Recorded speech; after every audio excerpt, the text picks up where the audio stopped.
जय श्री राम मित्रों। आज एक बहुत ही विशेष मुद्दे पे मैं चाहता हूँ कि जनता तक अपने विचार पहुँचाऊँ। और जनता, ये जो राजनीति इस समय देश में चल रही है, जो एक पॉलिटिक्स, जो आप कह सकते हो इस टाइम जो है कि एक एंटी मोदी पॉलिटिक्स चल रही है। देश की विकास को, देश की अर्थव्यवस्था को, और देश में जो जो देश इस समय विकास की रफ्तार पकड़े हुए है ना, देश की जो व्यवस्थाएं इस समय बहुत ही बेहतरीन तरीके से आगे बढ़ रही है, ये देख के जो है ना, ये इंडिया गठबंधन, जो गठबंधन के लोग हैं ना, इनके बयान जो आप सुनोगे तो एक होता नहीं, एक मेमेक्री करना, मतलब बयान में चिढ़ दिखता है कि ये चिढ़े हुए, इतने ज़्यादा चिढ़े हुए हैं, इनको समझ में नहीं आ रहा है कि मैं ही एक कहावत आपने सुनी होगी कि खिसियानी बिल्ली खंभा नोचे वाला। तो मैं तमाम विपक्ष के नेताओं को जिसमें देख पा रहा हूँ, उनकी हालत बिल्कुल वही बिल्ली जैसी है जो खड़ा होकर कहीं ना कहीं खंभे को नोच रही है, एक तरीके से आप कह सकते हो ऐसा। एक जो है देश के उपराष्ट्रपति का मिमिक्री करना, एक जो टीएमसी सांसद है, अभी जस्ट 4-5 दिन पहले जो है मीडिया में न्यूज़ के माध्यम से आप लोगों ने देखा होगा, देश के सर्वोच्च पद पर बैठे एक व्यक्ति का मजाक उड़ाया जा रहा है। मतलब आप विपक्ष की भूमिका को इससे समझ सकते हो कि विपक्ष कितना मैच्योर है। ये इंडिया गठबंधन की ये सच्चाई है। दूसरी जो है, डीएम के सांसद दयानिधि मारन ने जो स्टेटमेंट दिया है बिहार और यूपी वालों के लिए, कि बिहार यूपी के लोग जो है हिंदी भाषी हैं तो इंग्लिश नहीं सीखते हैं, और इंग्लिश नहीं सीखते हैं, और वो केरला में, कर्नाटक में, पता नहीं कहाँ का उन्होंने स्टेटमेंट दिए, बता रहे थे कि वो जाके इसलिए साफ सफाई का काम करने, क्योंकि उनको इंग्लिश बोलना नहीं आता है।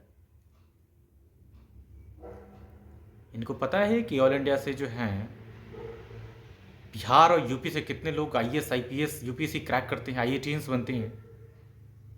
और इन्होंने पूरे बिहार की और यूपी की मेंटेलिटी लोग के सामने कैसे रखी है कि मतलब एक सफाई कर्मचारी और लैट्रिन बाथरूम साफ करने वाले लोग बिहार और यूपी के लोग हैं।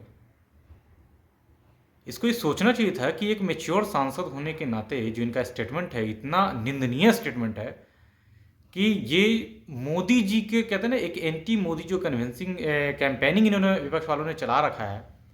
मतलब वो मतलब एक सरकार को टारगेट करने के चक्कर में ये पूरी पब्लिक को टारगेट कर रहे हैं इस टाइम, कि जहाँ के समर्थन में ज़्यादा मोदीवादी सोच के, आप मान सकते हो इस चीज़ को कि हिंदी भाषी जहाँ भी लोग हैं वहाँ पे मोदी जी का समर्थन अपार है, इसमें कहीं कोई दो राय नहीं है।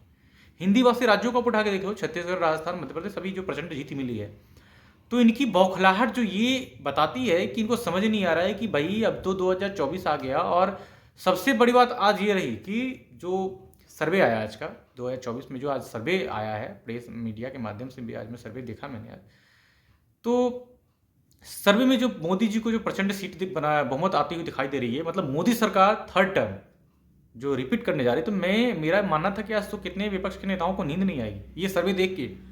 और जो सर्वे में रिपोर्ट आया है, मैं आपको आज एक फिर से आश्वस्त कर देता हूं कि जो सर्वे में सीटें दिखाई गई ना 335, मैं कहता हूं सर्वे में आप ये नोट कर लेना, जो सर्वे मैं बता रहा हूं आपको, कम से कम मोदी जी को सीटें आएंगी 380 से लेकर 405 सीटों के बीच में। ये भाजपा एनडीए गठबंधन की सीटें होंगी 380 से 405 सीटों के बीच में भारतीय जनता पार्टी की सीट आएगी। आप लिख लेना इस बात को, क्योंकि कहते हैं ना, देश का मूड अगर किसी से जानना है कि देश की जनता का क्या मूड है, देश की जनता क्या चल रहा है, दिमाग में क्या सोचती है, ये मोदी जी भले भूत जानते हैं।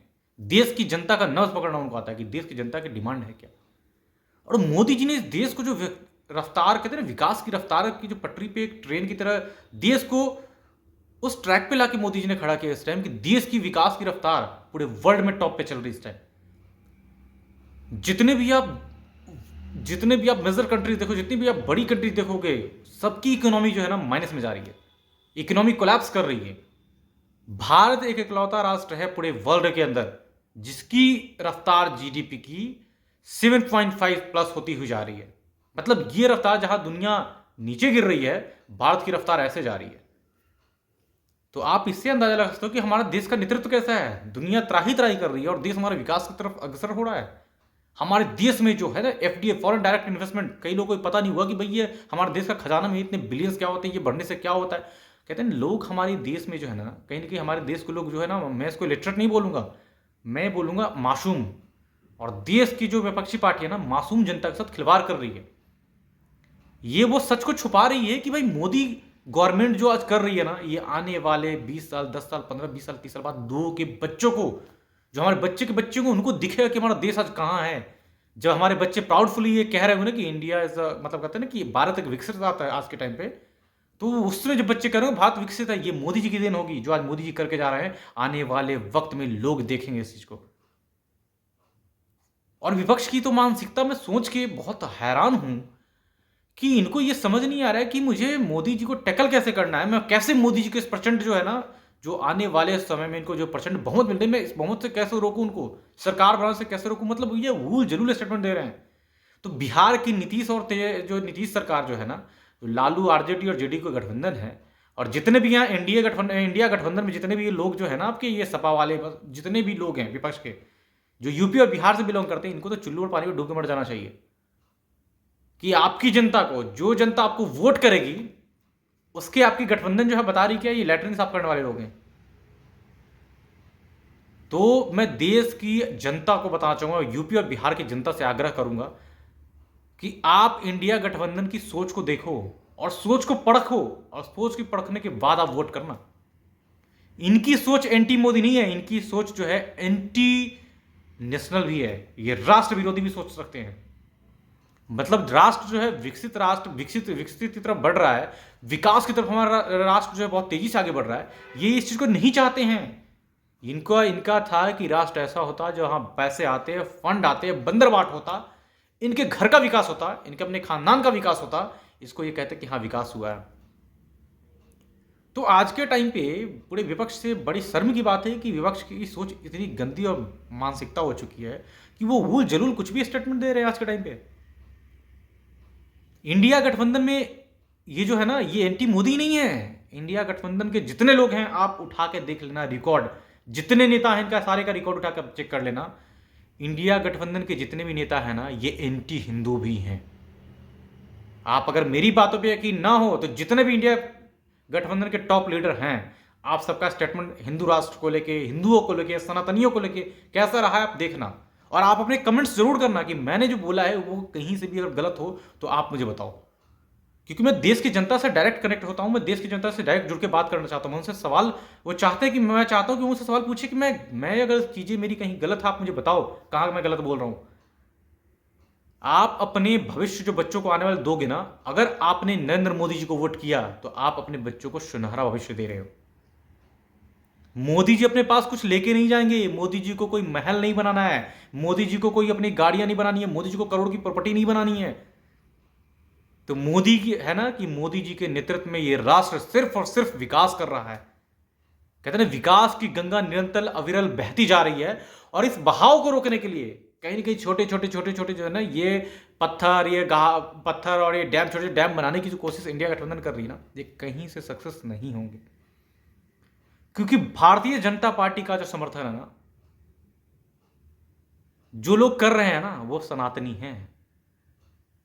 वो याद रखते हैं, इंडिया गठबंधन वालों को ये याद रखना चाहिए कि सनातनी अब फ्री की रबड़ी खाने नहीं आए हैं। सनातनियों ने मोदी जी को जिस काम के लिए वोट किया था ना, आज वो काम बखूबी हो रहा है। देश में एक सनातनी जो जैसा देश चाहते थे वैसा देश बन रहा है और बनने की तरफ अग्रसर हो रहा है। तो ये सोचने का विषय है। मैं कहता हूं ना कि अभी भी वक्त है, सेक्युलर हिंदुओं, वक्त है, समझ जाओ। जो थोड़ी बहुत मेरे सेक्युलर हिंदू भाई बहन है ना, वो संभलें और सनातनी में पूरी तरीके से अपने सनातन में वापसी करें। सनातनियों को यह सोचने का विषय है कि मोदी का आना जरूरी है, इस बात का आप ध्यान रखना। ये चंद कुछ परसेंट के वोट परसेंट के लोग हैं, ये मोदी को चुनौती दे रहे हैं। तो ये मोदी की चुनौती नहीं है, ये चुनौती तमाम हिंदुओं को दी जा रही है, तमाम सनातनियों को चुनौती दी जा रही है कि मोदी को रोकना है। और ये तय तमाम सनातनियों को करना है कि मोदी की जो ये अविरल विकास की धारा है, जो सनातन के लिए मोदी जी ने किया ना, याद रखना इतिहास में ऐसा कोई नेता न था, न आगे कभी होगा। जो मोदी जी करके जा रहे हैं ना, उसको बढ़ाने का काम भारतीय जनता पार्टी का कोई भी नेता होगा आने वाले वक्त में, योगी आदित्यनाथ हो या अमित शाह जी हो, इसको जरूर आगे बढ़ाएंगे, इतना मुझे विश्वास है। लेकिन मोदी अभी हैं और हमें मोदी जी को ही वोट करना है, मोदी जी को दोबारा सत्ता में लाना है और ऐसी सरकार लानी कि इतिहास में इंदिरा गांधी का रिकॉर्ड टूटना चाहिए कि हमें मोदी जी को उस प्रचंड जीत की तरफ पहुंचाना है। इंडिया गठबंधन का, घमंडिया गठबंधन का घमंड टूटना बहुत जरूरी है कि सनातन के खिलाफ जो इन्होंने स्टेटमेंट दिया ना, जो राम पे प्रश्न चिन्ह खड़ा किया था, हमारे सनातन पर जिन्होंने प्रश्न चिन्ह खड़ा था, पूछते हैं कि ये सबूत ला के दो। ये तमाम सनातनियों का जवाब देने का, ये पूछते थे ना कि सबूत ला के दो, राम कहां पैदा हुए। तो ये चुनाव जो है ना, सनातनियों को सनातन के नाम पे वोट करना चाहिए कि जो पूछते थे सनातन में कि राम कहां पैदा हुए बताओ, आप उसको वोट करना पसंद करोगे कि जो कहते थे रामलला हम आएंगे और मंदिर बनाएंगे, और मंदिर का प्राण प्रतिष्ठा 22 जनवरी को होने जा रहा है। तो जनता को तय करना है कि अपने सनातनियों को वोट तय करना है कि वोट किसे करना है, मोदी जी को करना है या सनातन विरोधियों को वोट करना है, या राष्ट्र विरोधियों को वोट करना है, या विकास विरोधियों को वोट करना है। ये हमारे देश की जनता, ये हमारे देश की जो मासूम जनता है ने भली बुद्धि जान चुकी है और धीरे धीरे और जागृत हो रहे हैं लोग। जय श्री राम।